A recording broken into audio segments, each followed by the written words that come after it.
ನಮಸ್ಕಾರ ವೀಕ್ಷಕರೇ, ಮಹಾಯುದ್ಧ ನ್ಯೂಸ್ಗೆ ಸ್ವಾಗತ. ಮಾರ್ಜಿಟಾಳ್ ಶರಣಪ್ಪ ತಂದೆ ಶ್ರೀನಿವಾಸ್ ರವರ ನಿನ್ನೆ ಹಗಲು 11 ಗಂಟೆಗೆ ವಿದ್ಯುತ್ ಸ್ಪರ್ಶವಾಗಿ ಗುಡಿಸಲು ಸುಟ್ಟು ಭಸ್ಮ, ಅಪಾರ ನಷ್ಟ ಮತ್ತು ಘಟನಾ ಸ್ಥಳಕ್ಕೆ ಭೇಟಿ ನೀಡಿದ ಅಧಿಕಾರಿಗಳು.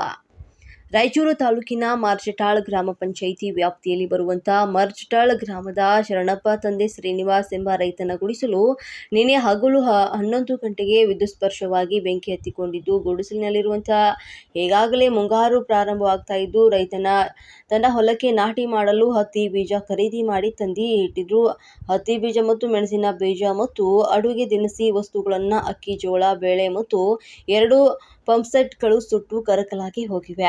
ಈಗಾಗಲೇ ಸಂಬಂಧಪಟ್ಟ ಜೆಸ್ಕಾಂ ಅಧಿಕಾರಿಗಳು ಮತ್ತು ತಹಸೀಲ್ದಾರರು, ಗ್ರಾಮ ಪಂಚಾಯಿತಿ ಅಭಿವೃದ್ಧಿ ಅಧಿಕಾರಿಗಳು ಮತ್ತು ಗ್ರಾಮ ಲೆಕ್ಕಾಧಿಕಾರಿಗಳು ಸುಟ್ಟು ಹಾನಿಯಾದಂತಹ ರೈತನ ಗುಡಿಸಲಿಗೆ ಯಾರು ಭೇಟಿ ನೀಡಿರುವುದಿಲ್ಲ. ಹೀಗಾಗಿ ಸಂಬಂಧಪಟ್ಟಂತಹ ಅಧಿಕಾರಿಗಳು ಭೇಟಿ ನೀಡಿ ರೈತನಿಗೆ ಸರ್ಕಾರದಿಂದ ಪರಿಹಾರ ಕೊಡಿಸ್ತಾರೋ ಇಲ್ಲವೋ ಅನ್ನೋದನ್ನ ನಾವು ಈಗ ಕಾದು ನೋಡಬೇಕಾಗಿದೆ. ವರದಿ ವೀರನಗೌಡ ಗಾರಲ್ದಿನ್ನಿ.